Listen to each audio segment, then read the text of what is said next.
In the late 70s and early 80s, computer makers started including joystick ports on computers so you could play games with them using external joysticks. There was a divide, though, on how the joysticks would interface to the computers. You either had digital or analog. And the machines like the Apple II, which is what I grew up on playing lots and lots of games on, well, you were stuck using analog joysticks. And analog joysticks, while they're good for certain types of games, I really feel that they're not as good as digital joysticks when it comes to platform and action games. When I was a kid playing the games on the analog joysticks, I didn't really know that there was a better way of doing it. I just had an analog joystick and I used it and I was fine with it. Well, fast forward a little bit and I got myself a Nintendo Entertainment System with, of course, the excellent NES D-pad. And I quickly learned that this was generally the superior input method for games in almost all cases. And I always wished that there was a way to use the NES D-pad on something like the Apple II. Well, it turns out there actually is. And in this video, I'm going to show you, well, how it works, and I'll show you some original Apple II games that have been patched to actually use the D-pad, and you can do this without any extra hardware, just have to make a cable. So without further ado, let's get right to it.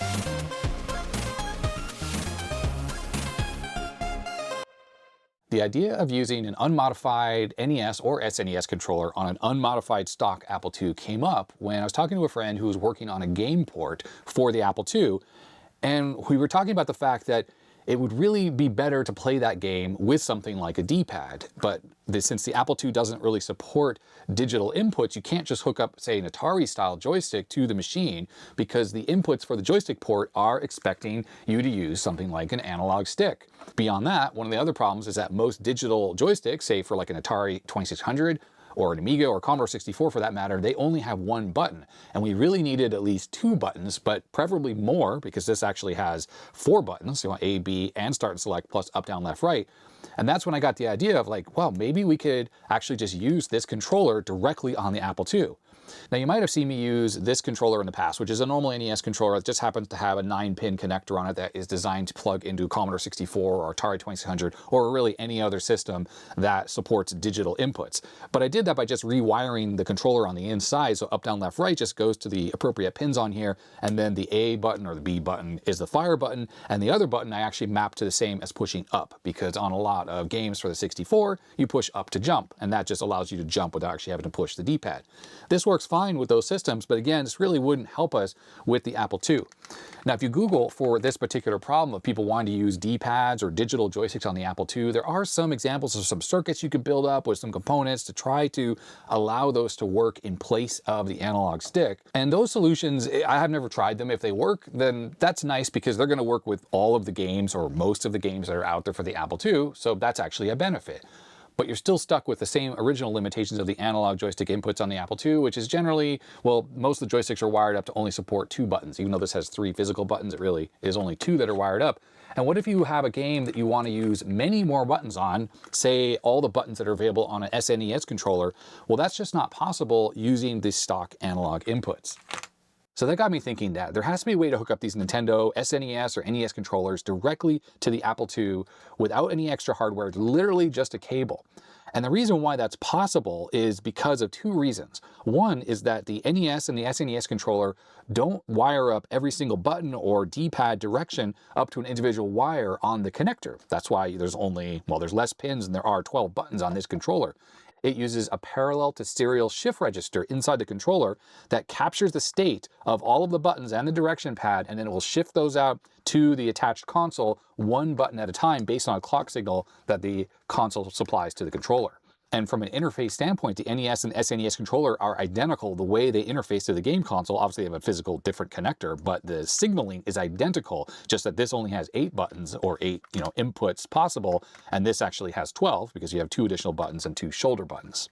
Now, the other thing that makes this possible is that Steve Wozniak, when he designed the Apple II in 1977, he decided that the joystick port that was inside was going to be used for joystick inputs for, the analog joysticks. But beyond that, he also added some additional outputs that are on that same connector that have nothing to do with the joysticks. And it's more a general purpose I/O line. So if you're going to be doing experimentation, like little hobby projects and stuff like that, you could use those outputs, which was called the enunciators, and there are actually 4 enunciator outputs on the Apple II, which is more than we would need to potentially interface one of these controllers to the Apple II.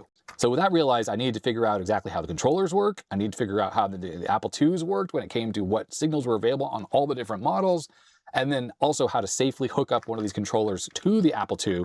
But beyond that, we needed some test software. And then finally, I asked a friend to take some original Apple II games, some of the ones I like to play, and patch them. So instead of using an analog joystick, they would use a Nintendo joystick. And that's exactly what I've done, and that's what I'm going to show you in this video. So let me break this down into parts. Let's first take a look at how the Nintendo controllers communicate with Nintendo consoles, and then we can see how we can fit that into the Apple II. So with the NES and SNES controllers, these are the signals that are actually used. So we have 5 volts ground, that's a given, and then we have a clock signal, a latch signal, and the data signal. Clock and latch are actually outputs from the game console that go to the controller, where the latch is the signal that tells the controller to capture the state of all the buttons, and then the clock is a signal that says, hey, start sending what you've captured over the data line, which is the serial line, back to the console. Now, when the Super Nintendo was released, Nintendo actually changed the physical form factor of the connector, but the signaling is identical. It has the same 3 data lines where only one of them is used for the controller, the clock, the latch, ground, and 5 volts, all identical. What you see here is actually a capture of the signaling that's used for these controllers. This happens to be a Super Nintendo controller, and thank you very much, Joe, for providing this for me. The latch is the actual signal that comes from the console that actually tells the controller to capture the state of all the buttons. And then the clock signal, which is sent by the console to the controller, is what tells the controller or the shift register in the controller to start sending those button statuses back to the console. So when this goes low, it actually sends what is on the SNES controller, the B button. But the B button is also the same as the A button on the NES controller. They just changed the names a little bit. So that's A, B on the NES controller. Select, start, up, down, left, right. And then, of course, with the SNES controller, we have additional buttons here, the additional A and X buttons, and then the left and right shoulder button. Now, the shift register in the controller actually supports more buttons. They're just not hooked up to anything. So there are only 12 inputs on this controller, but it actually sends 16 button statuses. So you almost think on maybe some versions of these, there's some additional wires that just aren't hooked up to anything that would allow up to 16 buttons. Now we have to remember that the original Famicom was released in 1983. So this is a very simplistic protocol, but you know what? It's very robust and it's very fast because the shift registers that are inside the NES controller don't really have like a minimum or a maximum clock speed. They probably have a maximum, but they can go very, very fast. So you can shift all 8 buttons out very, very quickly. And I can't remember the exact specifics, but I think the NES actually has a little bit of extra hardware, like in one of the chips, maybe the PPU or the CPU, that helps handle the controllers and kind of like takes care of this whole process.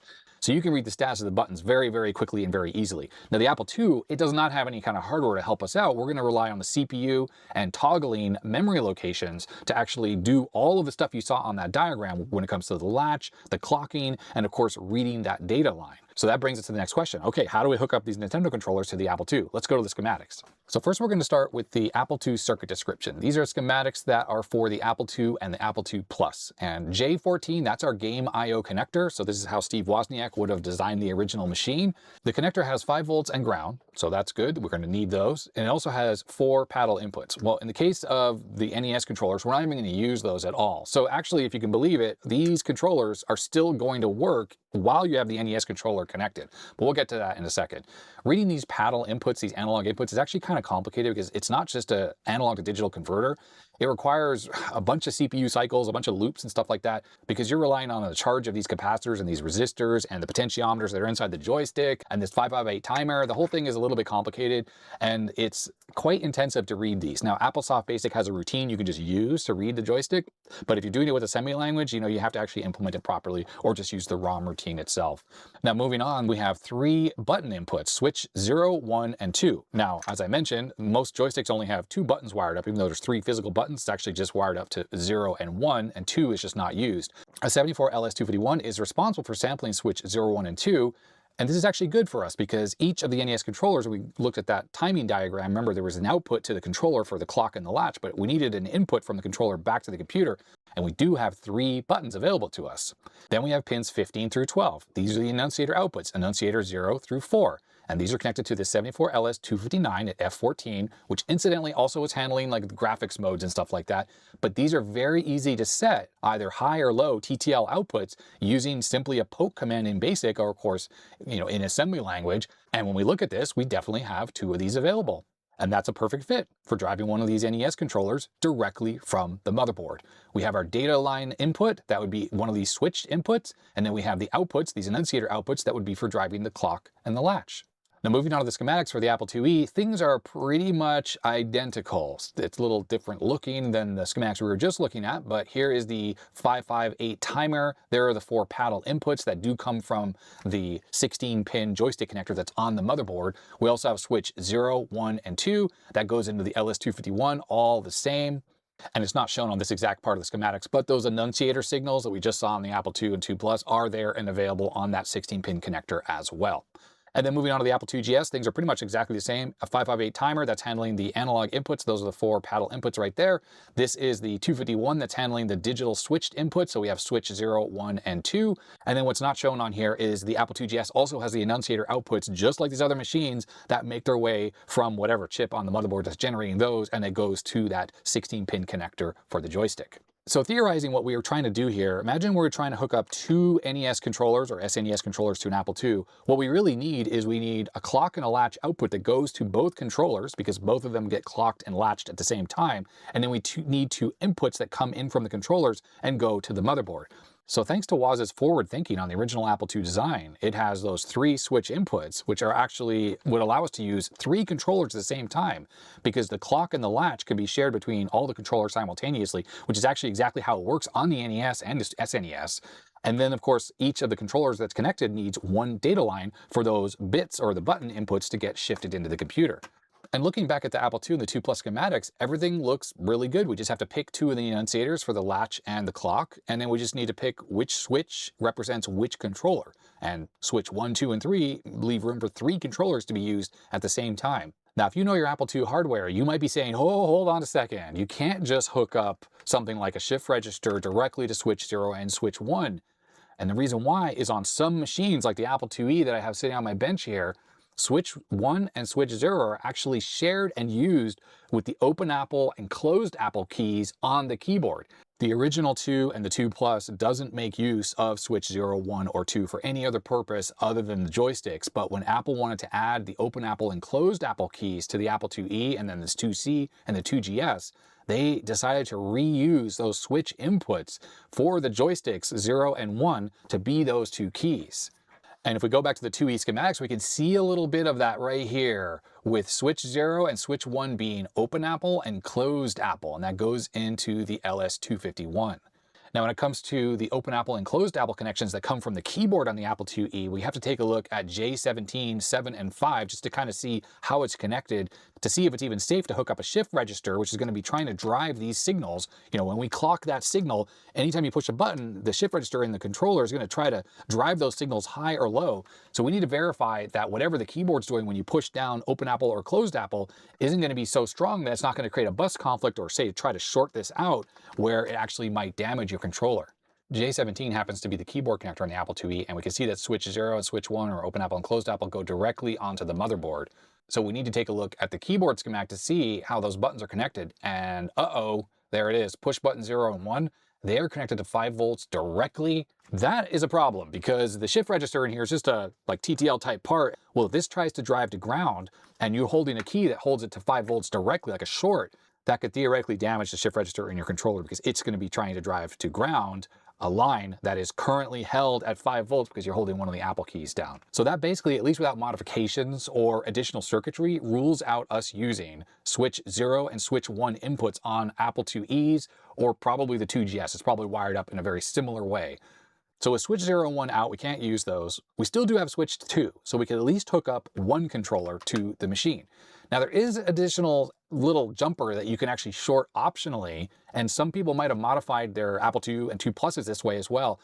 If you've ever heard of the Apple II Shift mod, and this is for very old software on Apple IIs before it supported lowercase natively, you would actually wire your Shift key on your keyboard directly to switch to input on the joystick connector, and that would allow programs to be able to sense you were holding down Shift because you wanted like a lowercase character or uppercase character.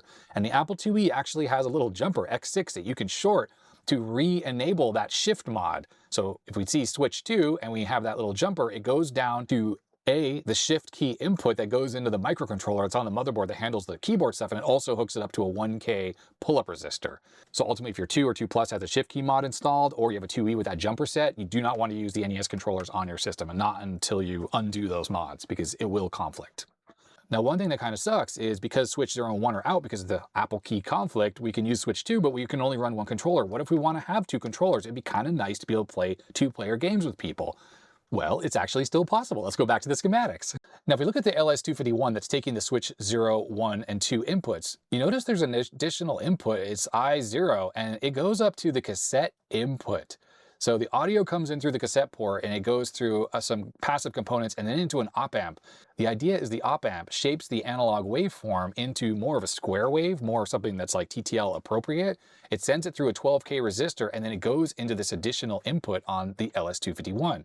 The way the 2 and the 2 Plus do it is exactly the same. That D0 input goes through the op-amp, 12K resistor, shaping stuff. It's all basically the same. But here's where things get a little interesting. On the Apple II GS, there is no more analog cassette in or out. That functionality was simply removed. So because that input on the LS251 is still there it is, D0, it's actually hooked up to switch 3 input. Now, when you look at the box that says switch 3 here, you're thinking, well, that's just sort of hanging out on its own, so like it doesn't go anywhere. But no, actually it does go somewhere. Inside the 2GS is a 16-pin connector, the same exact pin out as on the Apple II, 2 Plus, 2E, but there's an additional pin there that's just not connected on these other machines that is for switch 3. It is actually connected all the way through into that connector.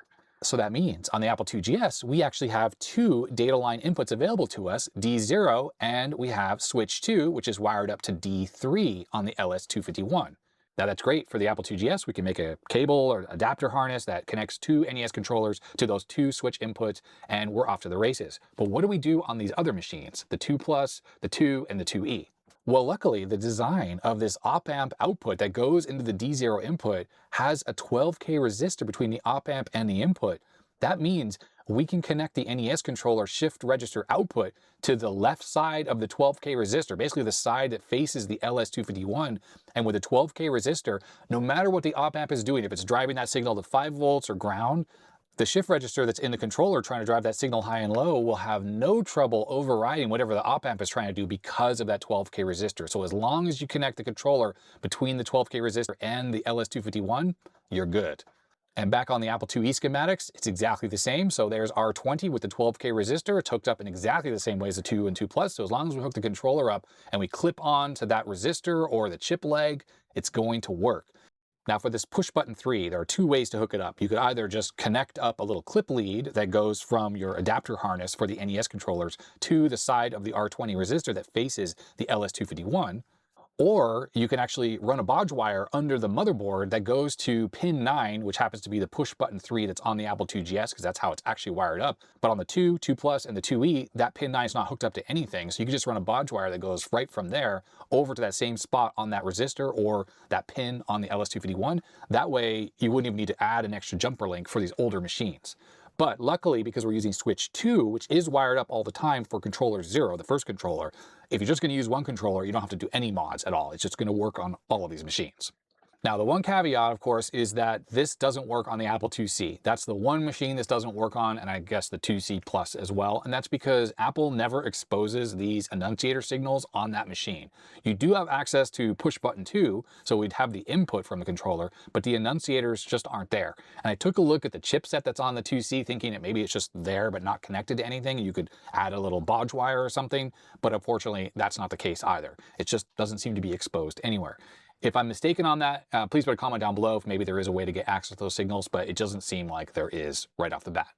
All right, so with all that said, here is the first thing I made for hooking up a joystick here. I just took an NES connector off of a clone console and I used a DIP16 socket, and I just simply added a wire, and that's it. Now for testing purposes, because I only had this one connector handy, I added a wire that goes to push button 3. So on the Apple II GS, the data line that comes from the controller is actually going to both switch 2 and switch 3. And I did that mainly for testing. Just wanted to make sure that both of those switch inputs are working properly. And also because this little adapter has a wire jumper link there, I can easily just clip on a lead to it and hook up to that resistor R20 for testing on the Apple IIe and the 2 Plus and stuff like that. So to help wire up these little adapters and stuff like that, I just created this little chart, a spreadsheet. It just has the DIP16 from the Apple II, the Apple II NES connection. So we have controller data 0, controller data 1, that's on the extra push button line. We have the clock and the latch for the NES. You can ignore DE9 for a second, I'll get to that in a second. And then we have the color codes for the NES cables. If you're actually cutting a real NES controller, they seem to use these color codes. And then I have the SNES pinout and color codes. And yes, Nintendo did change some of the colors. Well, they just changed yellow and red, they swapped those 2 wires. So with this technical connectivity stuff out of the way and the little harness made, what was left is to really figure out if we could actually drive the NES controller and get the inputs properly through that joystick port. Were the enunciators able to go fast enough to clock the controller properly? Were we able to read those inputs on the switches, 2 and 3 properly? Would all that work? And part of me questioned if this would actually work. And the reason why is because I saw recently someone created a card that plugged in one of the expansion slots on the Apple II that had a couple NES joystick ports on it. So the fact that that card existed and someone went through the effort to kind of make that card, it made me sort of doubt that this would work through the built-in joystick port, because if you could have always just done it this way, why did someone make a whole card with chips on it when you didn't really need to? So for the software side of things, I reached out to my friend who's doing that game port, the reason why, the whole genesis of this whole idea of using the NES controller this way. And I said, hey, let's come up with some software to allow us to test, just to validate that this stuff actually works. And it didn't take long for us to get test software created, and it's on this disk. So let me get set up so we can see this stuff in actual operation. We're going to test this out on an Apple IIe and an Apple II GS in this video. Right there is the game I/O port. So that's the DIP16 that has all those additional I/O lines, the enunciators specifically. And on the back of the machine, there is the cassette input and output, and there's the 9-pin joystick port. So I have my little harness connected up. It's plugged into the DIP16. The notch is towards the keyboard on the Apple IIe. It's the opposite direction on the 2GS. I also added a jumper link to R20. That's going to bring the data line from the controller over to push button 3, which is the cassette input. Also in this machine is the Apple II VGA card. I'm going to be using this for capture. And I also have the Video 7 Enhancer 2E. This is a 64K plus RGB output card, so it does output TTL RGB. All right, here we go. Let's turn this on. There we go, Apple IIe. There are 2 programs available on this disk. We have PADTEST, which just reads out both controllers and displays them all on screen. It's an assembly language program. And then NESPAINT, which is a basic program that also reads out the controller. So let's load PADTEST. All I have to do is B-run. All right, so here's an actual NES controller. This is a true Nintendo one, not a clone. And we'll just plug this in. And right away, it detected it as NES pad on both of them. Now, the way it's able to detect it's an NES versus SNES is that you see where it says raw? That's what's coming back from the shift register right now. So it's just sitting here idle, and it is actually querying the controller over and over again. And when you're not pushing any button, the raw data that comes back for the NES controller is just 8 ones and then all zeros after that. So if I push any of these, you see it's showing up for both pad 1 and pad 2, and that's because I have this jumper link installed. If I remove that, let's just take it off. Now the raw input on pad 2 is just all ones. That's what you have when it's just basically idle. Now it still says NES pad because it auto detects it just once. Now when I push the buttons, it's only affecting pad 1. But yeah, up, down, left, right, this totally works normally. And of course you can do diagonal as well, although this controller doesn't really work that well for that. Start, select, A, B. I mean, you could really push everything all at the same time. I mean, obviously there's a little nub in there, so you can't push left and right at the same time, but it would be able to accept all the inputs simultaneously. Okay, so I rebooted the system. Let's load the basic paint program that also uses the controllers, and we'll list that. And here we go, low res paint driven by an NES pad. Oh, you know what? I really should fix that because the lowercase won't work properly on an Apple II or a 2 Plus, although the program should still work. Anyways, first thing it does is it says go sub 500. And if we go down to the end, here's a little bit of a trick. There are data statements there. And so it is using a little tiny assembly language stub to actually pull the data out of the controller. So this is doing the latch, and then it's doing all the clocking, and then it stores the values that are returned from this into some memory values that can then be peaked by this paint program. So if we run this, here it is. So this is a little paint program that really does use the NES gamepad. So let's see, A for paint. So A is paint. So there it is. And we could do diagonal if I could push diagonally properly. This controller, I don't think this NES controller was really used that much. I have other ones that are very worn out. You can push diagonally really easily. This one doesn't really do diagonal super well. Anyways, we can push select to change the color.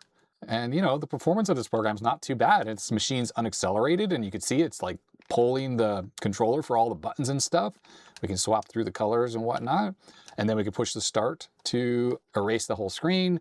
And we can actually push the B button to erase pixels and stuff. So if you want to have a low-res paint program, here it is. It's just written in BASIC, and it totally works.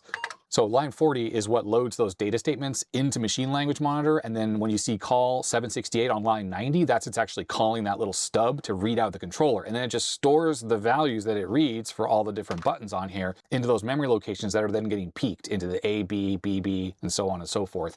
One of the problems with the Apple II AppleSoft BASIC is it doesn't have bitwise operations built in. And on a Commodore 64, it'd be much easier because you could just load the entire 8-bit value into a single byte, and then you could use bitwise operations to figure out like which buttons were being pushed. Because AppleSoft BASIC lacks the bitwise stuff in BASIC, I found it easier just to load all of the button values into discrete memory locations.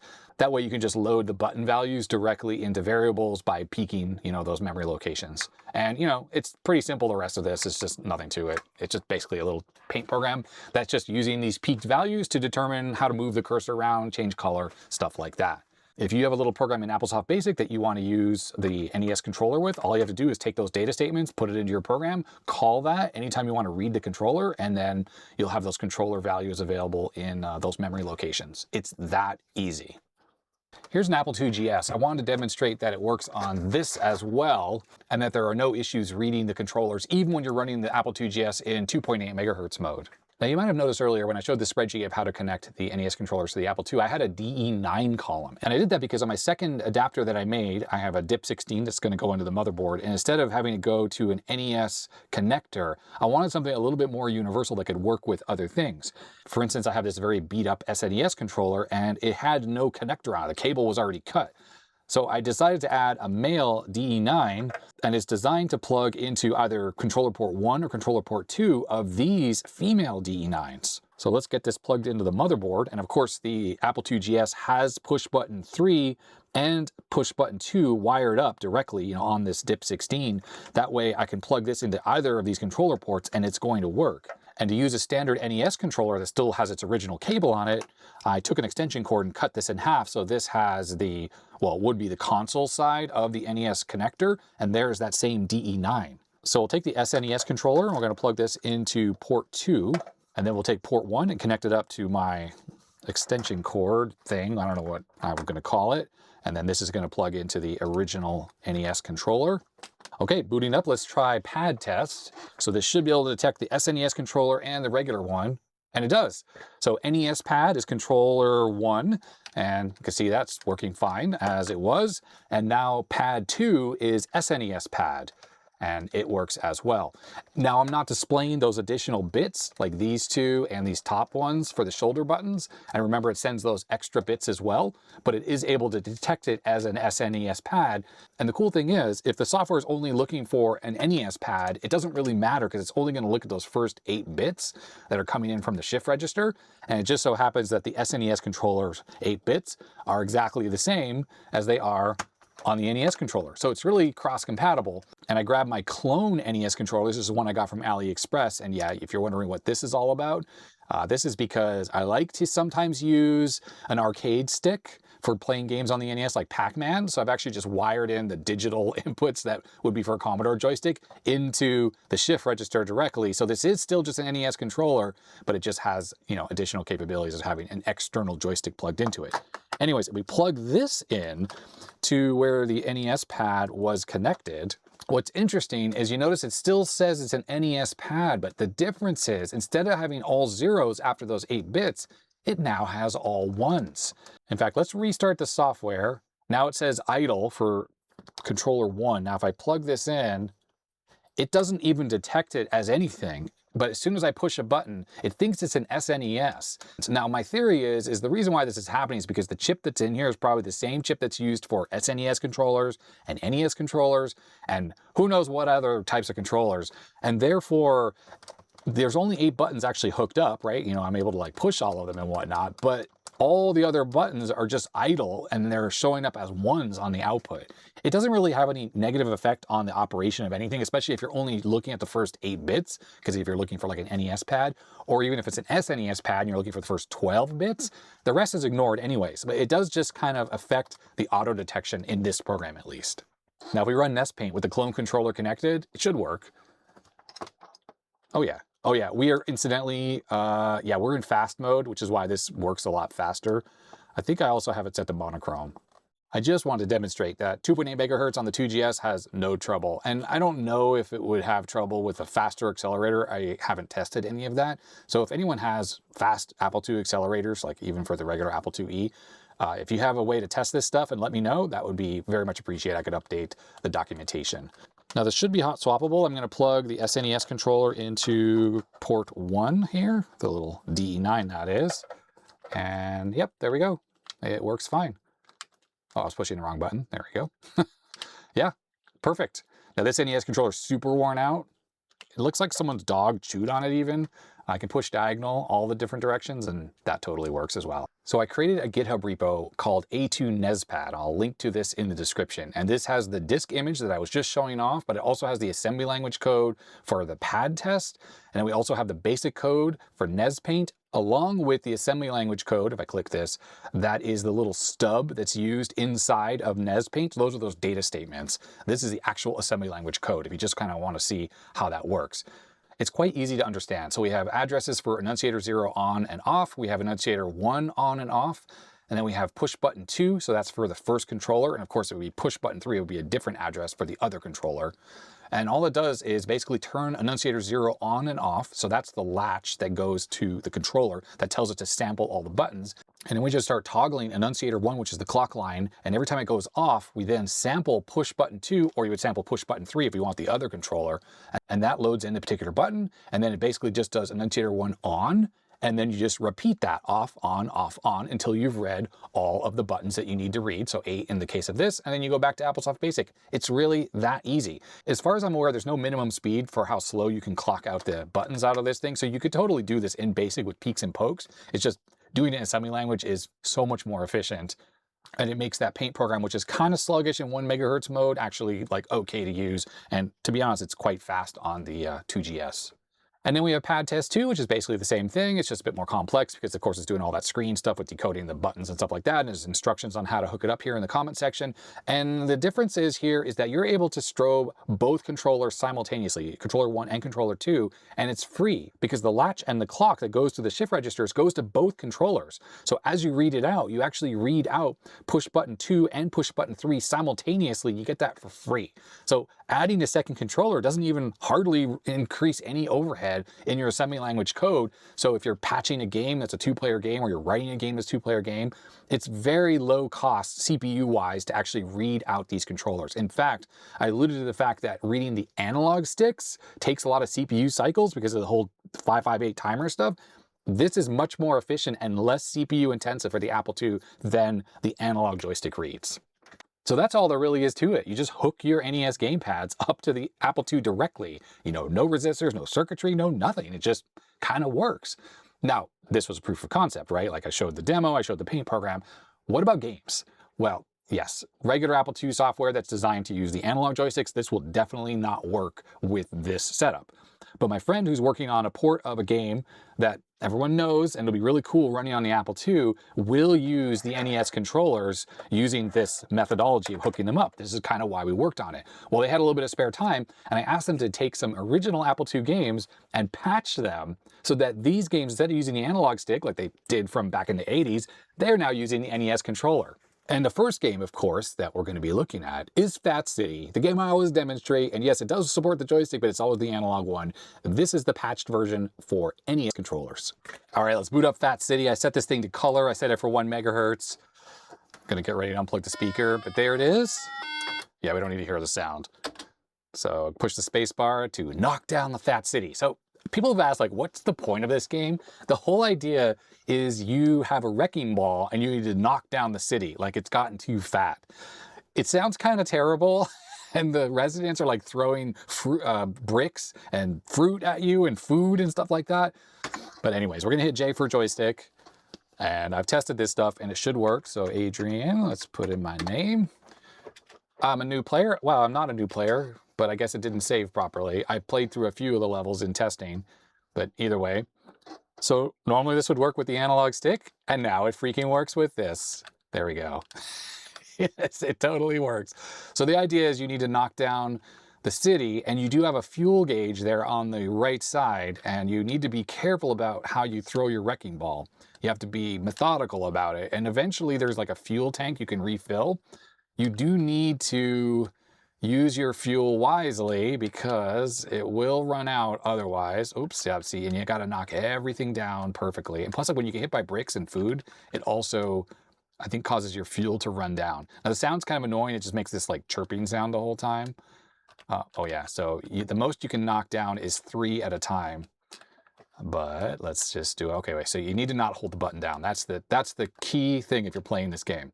Incidentally, we have an Apple II port, and then there's an Atari 8-bit port as well. I don't know if it made it to any other systems. I think the graphics is quite good though, considering, you know, this runs on a stock Apple II Plus, for instance. It's a bit too fast if it's accelerated, like you turn on the acceleration on the 2GS, so you really do need to play this at 1 megahertz.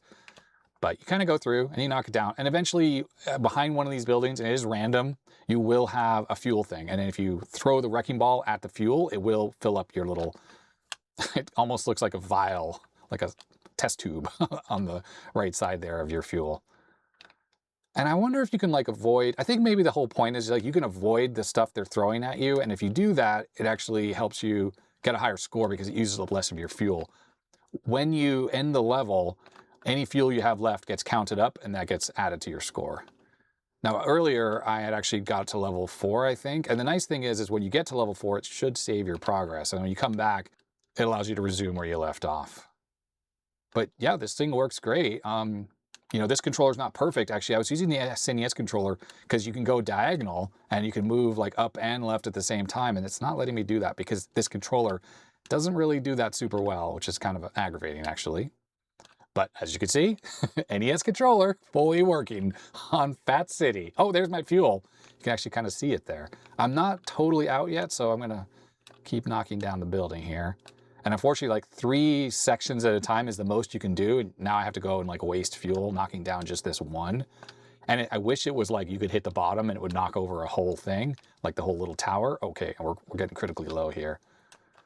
Okay, here we go, here we go. Come on, critically low. Uh-oh, uh-oh, uh-oh, uh-oh, here we go. So you gotta go here, like that. Yeah, okay, there you go, it refills. As you get further on, this is the end of the level. As you get to the next level, the buildings become more complicated with like more towers and spires and, you know, single width little sections. So it becomes a bit more of a race, and you have to be a bit strategic about trying to find the fuel so you're ready to get to it. But you also have to be careful if you get too critically low and the fuel is like farther away, then you can get stuck where you're like needing to get the fuel. You're trying to move back over to it and you can't get to it in time and you run out of fuel.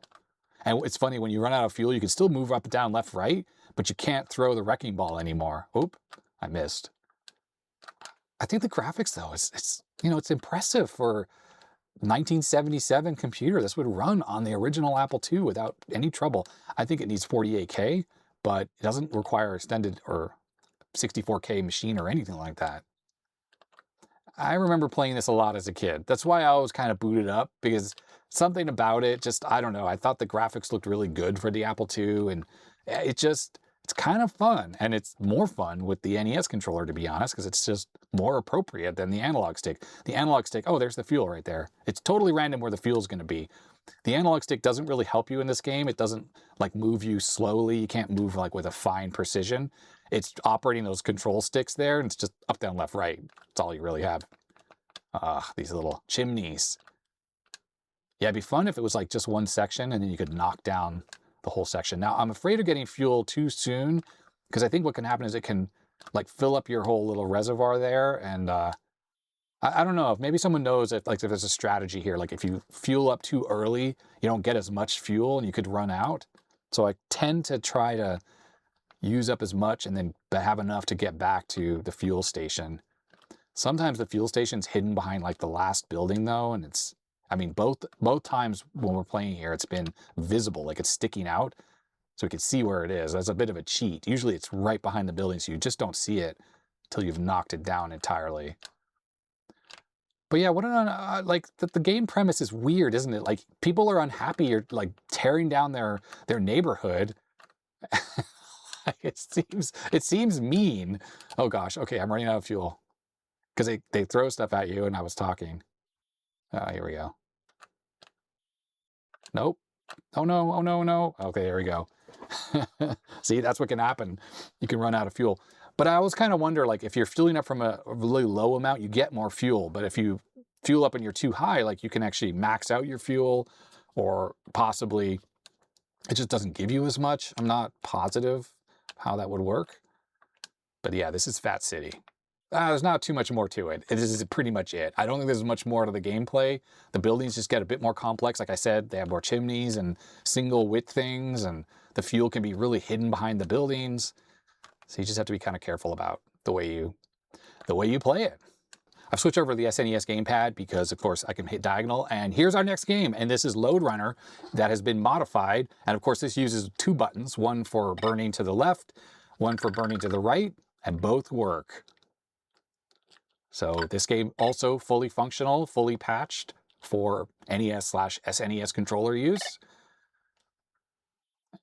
And there's not too much more to say about Load Runner. I mean, if you've played Load Runner in the past, you know that it's okay with the keyboard and whatnot. But the problem with the keyboard is, of course, you have the problem. I unplugged the speaker because I don't want to hear the loud sound. You can't easily run and burn at the same time, which of course you can do here, because of course we can have multiple buttons pushed simultaneously. Oh, there we go. Finish the level. So let's just get up to the top of the screen. This game benefits from running in 2.8 megahertz mode. One other mod that I had my friend add to this is they removed the iris effect, you know, where the level goes in and out. Oh, that used to just annoy the heck out of me back in the day. Like, it was so slow every time you would die. You know, the whole fade in and fade out thing. If you've played Load Runner on the Apple II, you know what I'm talking about. It is infuriating. And I had to find a patch in a magazine. Oh, whoa, whoa, whoa. I found a patch in a magazine where someone was talking about how to undo that effect, like with a little hex edit or whatnot. So that's what was done to this. Oh, oh, uh-oh, oh, see, bad playing. I can't blame having the bad joystick on my bad play there, but yeah, there we go. The next game to demonstrate is Droll. Now, this game is one that I really like. It's kind of a hard game, and I played a lot of this as a kid, and I remember struggling with this, and I must say that it is so much improved by using the controller. Now, it does only use one button, and the keyboard control is okay, but you really do have to do a whole lot of like flying up and down to kind of shoot the enemies and whatnot, and having the D-pad just makes it so much easier. So the way this works, if you're going to try this out, is you have to hit the space bar to start the game, but then you gotta hit Control-J.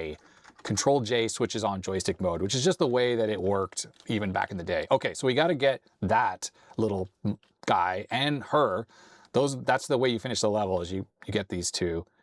Now we got to shoot that. Oh, I forget the bird takes multiple shots. Bad play right off the bat. Bad playing.